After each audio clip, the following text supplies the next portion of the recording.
Hey y'all, hey, raw to the bone, peace.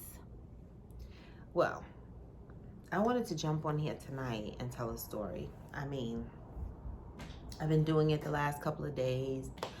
Sometimes it's not a story, sometimes it's just comedy or whatever it is. Anything to relieve my own anxieties and hopefully anxieties of others. We've been stuck in the house I've been in here, this is my third week. Yeah. So I live in New Jersey, so our numbers are kind of high over here, so I don't go outside. Nope. So I figured I would jump on here tonight and tell a story. I threw the little tidbit out a couple of days ago about the time my house got robbed. And this was in Queens in 1983. I was 16 years old. Yes, I said my house. I had my own apartment at 16 years old. I was an emancipated minor. So anyway, I'm going to tell you the events that led up to my house getting robbed. But this was in 1983 in Queens. All right, this was in the middle of the crack era. I mean, people that came from the best of homes, perfect parents, the parents themselves, all kind of people. This drug was not biased by any means, okay? It wiped out Laurelton, in my opinion, because a lot of people I loved and hung out with were affected or impacted by this crack era. So I bring this up to say, in 1983, we were in the middle of that era, okay? It started out as freebasing. In 83, it was freebasing. And, it was scary times. But here I am, me and my baby daddy, we had our first apartment. This landlord gave us a pass based on my baby daddy's parents, who co-signed for us. So we got this apartment. It was in a private house. It was in a basement. 1-bedroom apartment in the basement. It was pretty, nice. Full kitchen, living room, bedroom, bathroom, whatever. It was perfect for us. Okay? So we get into this basement apartment, and we were paying something like $600. I don't know, $600, $650. I don't know. It was around that figure somewhere. And he was collecting SSI and working, odd jobs like security or whatever, because he had sickle cell anemia. So he spent a lot of time in the hospital. So a lot of times he'd have to leave the job because of the length of time he was in the hospital. So he basically relied on his Social Security check. Okay. So in this time, I was working, still in school, babysitting, doing whatever I could to bring the extra income in the house to help compensate for the rent. But I was naive. I did say it was a crack era, right? And I was naive because I didn't see the signs right in front of me, right? I used to take the rent money and put it in different places around the house, because when I was babysitting, I used to babysit the lady upstairs child. He was around the same age as my son, Alvin. And so when I would run out, make errands, I would leave like a $20 bill on the dresser. And it was always an excuse. Oh, the baby threw the $20 bill down the toilet, or the baby threw the $20 bill out the window. And I'm saying to myself, how could this be possible when we had a big dresser? The babies, neither one of these babies could reach past the second drawer. That's number one. It was like 4 drawers up. And then it was the deep in dresser. And then we had a heavy mirror. And I used to put the $20 bill underneath that mirror. So you mean to tell me that these little babies, not even 1 year old, come on, climbed up there and lifted up the mirror and took $20? If that's the case, then shit, I missed out on an opportunity, because we had some super babies. But I was naive. So even though I was scratching my damn head like, what the fuck? It didn't connect that it had anything to do with drugs. But it got worse. Now, it was the middle of the night, creeping out of bed, rumbling around in the kitchen type shit. One particular night, he was rumbling around and he kept going outside. And I said, what the fuck is going on? So this last time he went out there, now Alvin was asleep in his crib. And the last time he got up and he went out there, I said, fuck it, I'm going out there too. I want to see what the fuck is out there. And I'm thinking, it's some girl. You know, I'm young. I'm 16 years old. I'm thinking maybe some girl keep rolling up every couple of hours. I don't know what they could be doing, but whatever. I had no idea it would be a guy on a motorcycle and there was some kind of transaction exchanged. And I was like, what the hell is this guy on a motorcycle doing coming to our place at this time in the morning? And what type of transaction did you just have? And he gave me some bullshit excuse because he knew I was naive, right? He knew. So I was like, I still don't understand. So when we got in the house, you know, his skin was always clammy. Like he was high yellow anyway. And so his skin was always clammy. And so I opened his robe because he literally only had on his bathrobe and his pajama pants. He even went outside barefoot. So I opened up his robe and I saw something in his pants. And it was a dollar bill. I pulled it out, but the dollar bill was folded like a diamond. Back then, they used to put the cocaine in the dollar bill and fold it whatever, however way. So I took it and I went and I took it to the sink and I went to rinse it. And he had a fit. And I was like, what the freak you doing? Like, are you serious? But I'm still not thinking this is the worst. I'm thinking, okay, people smoke weed. I've seen a couple of people snort cocaine and they still paid their bills. So I'm thinking, okay, maybe this is not the worst. So he was all mad at me or whatever the case may be. So I started to look around my kitchen because I started to feel suspicious. And I looked up in the cabinet above my stove, and I used to buy the baby because Alvin was a baby, the little Gerber baby foods or whatever. And there was the empty baby jars up there. So I pulled one down and one was burnt, like a lighter or some kind of fire, a torch, something was burning the glass. So I'm like, what the hell is going on? I'm still naive because I'm like, why the fuck are these empty baby bottles burnt? Whatever, I'm tired. It's like 3 o'clock in the morning. I go back in the bed and go to sleep. And he in the bed, tossing and turning, skin clammy. He can't stay still. He moving around like a paranoid. And I'm like, what the fuck is wrong with him? I must have fell asleep for a quick minute, but then I heard him get up, go outside. But this time I didn't go outside with him. I waited till he came inside and I just listened because I wanted to see if he was going to go up in that cabinet for those little baby jars.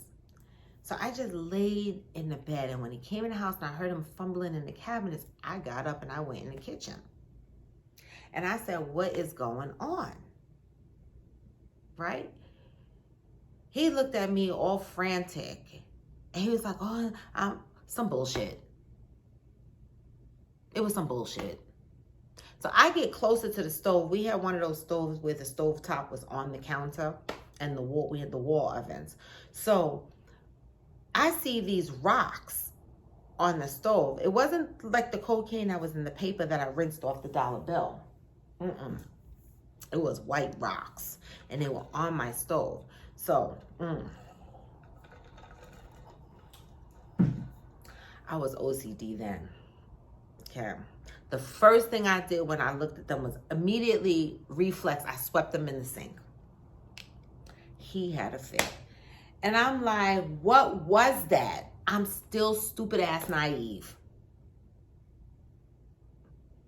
What was it? He never told me what it was. He didn't say it was crack.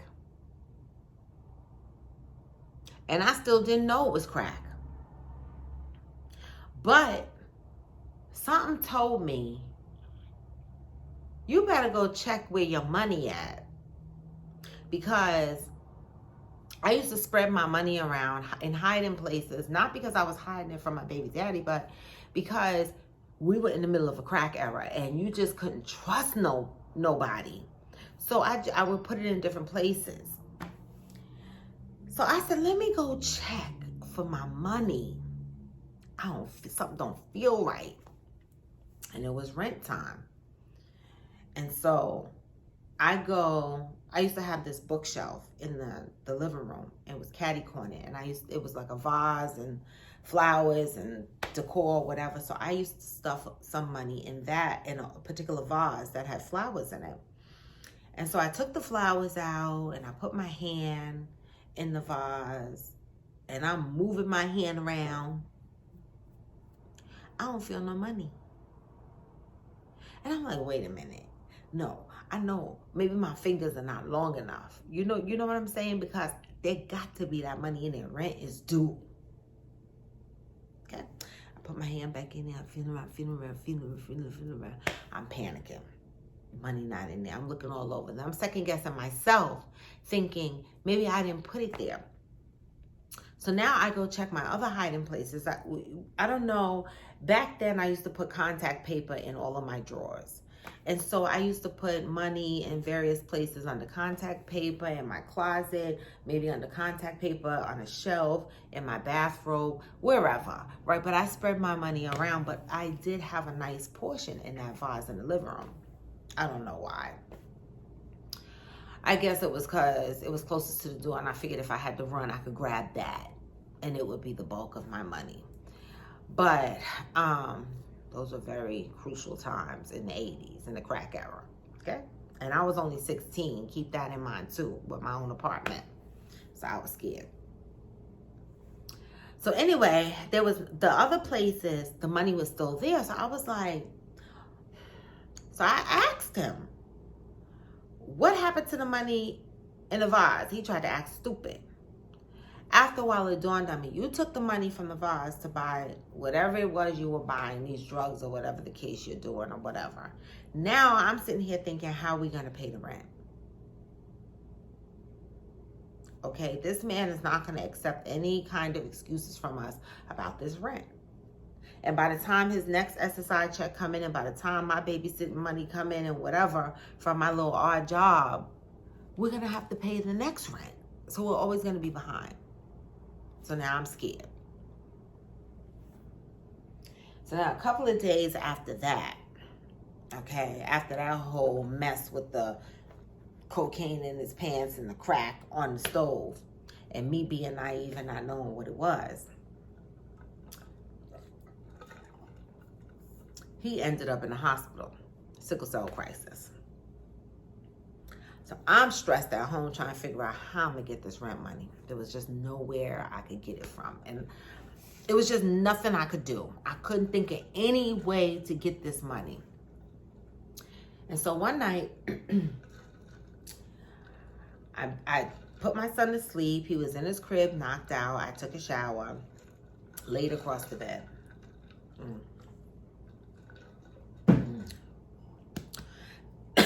Laid across the bed. And I was just laying across the bed. And the way I was laying this way and the TV was in front of me. But I had fallen asleep. So the only thing going in the room was the glare of the TV. Now my son's crib was in the same room with me. But I always had a habit of sleeping with the TV on. So I'm asleep. And I felt like a presence over me. You ever get this weird feeling like somebody is watching you or somebody is there in the same room with you? Well,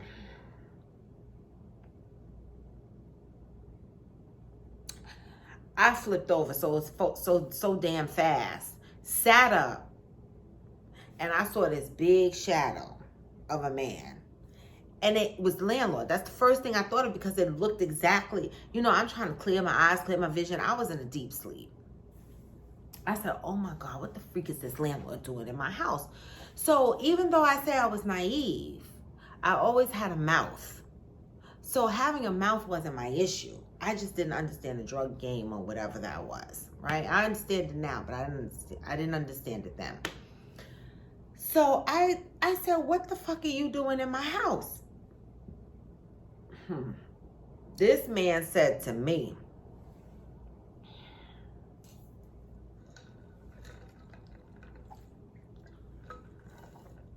This is my house. Okay?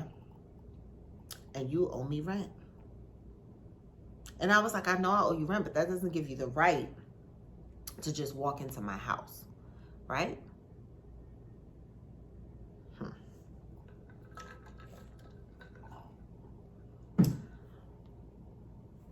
And I'm telling you all of this because when I tell you about the part where my house got robbed, you're going to put all of this together. So anyway, I told him to get the fuck up out the house. And thank God, a blessing. Because he could have did anything. Okay? He left. I guess he thought that I would take him up on his offer. But the one thing I never been was loose like that. That wasn't my thing. I'd rather be homeless before I give up my snatch for a place to live. Now, that just wasn't my thing. Okay? Now, I mean, I had an ugly boyfriend, but yeah, that's different. I'm not going to let this man, No. Different story. But anyway, he left. And then eventually my baby daddy came. I mean, we were able to give the landlord that rent, but I knew that we would never be able to catch up. So I knew in my mind at some point we were going to have to move. But this particular day, me and my baby daddy were walking from Laurelton to our apartment. Now, our apartment was either between Hollis or St. Albans. I don't know, because in Queens, you could be in Laurelton, Spring Gardens, Hollis, St. Albans, South Jamaica, Queens Village, just by crossing the street. Okay? If anybody is from Queens, they know that. So anyway, we were walking from Laurelton from his parents' house, and we were going to our apartment. So when we got to our apartment, we had to walk around the back because we had the basement apartment. So when we walked around the back, you had to walk down the stairs to get to our door. So we carried the stroller down the stairs, but as soon as I got to the bottom of the stairs, I heard whispering. Like people are in my apartment. And I immediately looked at my baby daddy and I was like, what the F is going on? Like, there's people in the apartment. So I immediately kicked the door. I kicked the door because I'm like, I'm getting in my apartment. I want to know who's in here. And there go me being naive. I'm not thinking they got guns. I'm not thinking nothing. All I was thinking was, who the freak is in my apartment? And I want to see. So I'm kicking the door. And my baby daddy runs up the stairs and runs around the side of the house to try to get to the windows. Okay. Meanwhile, I hear the rustling inside my apartment and I heard windows slamming. Okay. So they must have been climbing out the windows. So I kept kicking the door or whatever. And I never really got the door open. My baby daddy came in from one of the windows, opened up the front door. And I came in the apartment. You would never guess what I saw.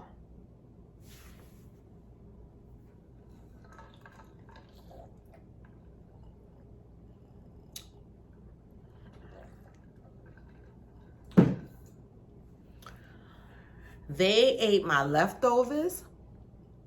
They literally went into my refrigerator, okay? Took my spaghetti and meat sauce out.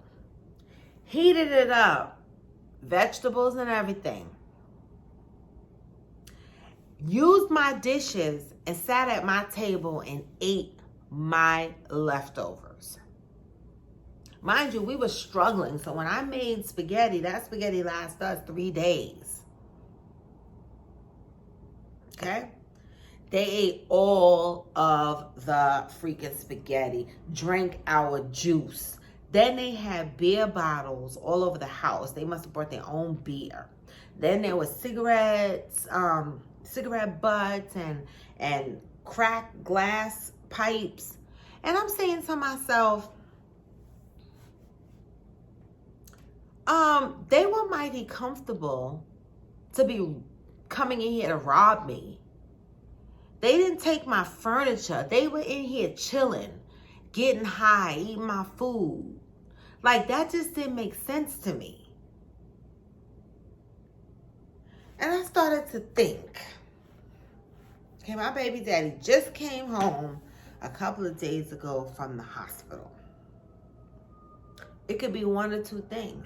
They thought he was still in the hospital and they knew that I lived there by myself, and they just took advantage and took their chances.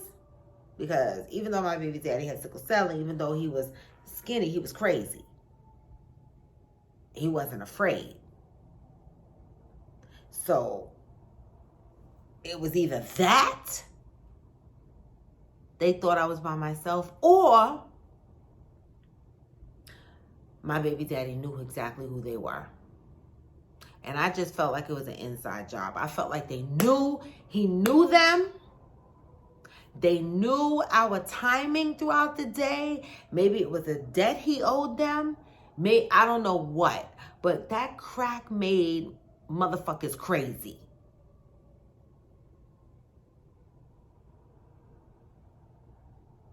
So here go another apartment we got to move from because A, we couldn't pay the man anyway, and B, now I'm scared. Yep. We had to move. We had to move. And then we had to move back into his parents' house until we could find a whole nother apartment. I mean, how many people want to rent an apartment to a 16-year-old and a 20-year-old? That don't even look right. You know, we had to get landlords that we slid money to them under the table type shit. Like, we give them a little extra to let us have an apartment. And it was normally people that my mom knew or somebody knew. It wasn't like we went to a realtor and said we need an apartment. They wasn't going to fuck with us. So we had to move. So we wound up back at his parents' house in Laurelton for a period of time. And then we winded up moving out into our second apartment, which was in Springfield Gardens. Now that apartment I talked about in another story. I talked about that in the story with the boyfriend who got slapped and ran and sat on the stairs. That was a storefront apartment. That really wasn't even an apartment legally, but my mother knew him and it was under the table deal, so he rented it to us, okay? And so we winded up moving into that apartment. Okay, now that's a whole nother story. I'll tell you about that because that's when I knew I was losing a war to crack. I was naive when I went into that second apartment, but I gradually started to learn. And I didn't fully learn until, you know, I almost lost my life. You know, being malnutritioned and sickly and begging for food for my son, and it's a whole bunch of stories. But we did move into this next apartment and we thought we were going to start another chapter in our life, but crack was still a major issue. So in my next story, I'll elaborate. I'll call this part one, the apartment that got robbed, and then part two would be about the storefront apartment. Or maybe I'll just make them separate stories. I don't know. I'll think about it. But in the meantime, I just wanted to remind everyone that these stories I tell is because it's a healing. It's a self-healing. Okay, some of them might be thought-provoking. Some of them might have a relation to something that happened to you in your life or someone you know. And what else are we doing? We're in lockdown. So this is like, you know, therapy. Okay? So please remember to follow my YouTube channel, Raw to the Bone. You'll see my name pop up. Make sure you also follow me on IG, same name, Raw to the Bone. Like, share my stories, subscribe to my YouTube channel, and hopefully you'll continue to take this journey with me.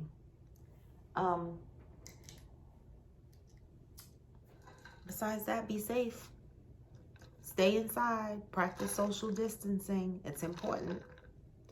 Gone for now, but not gone forever. Peace.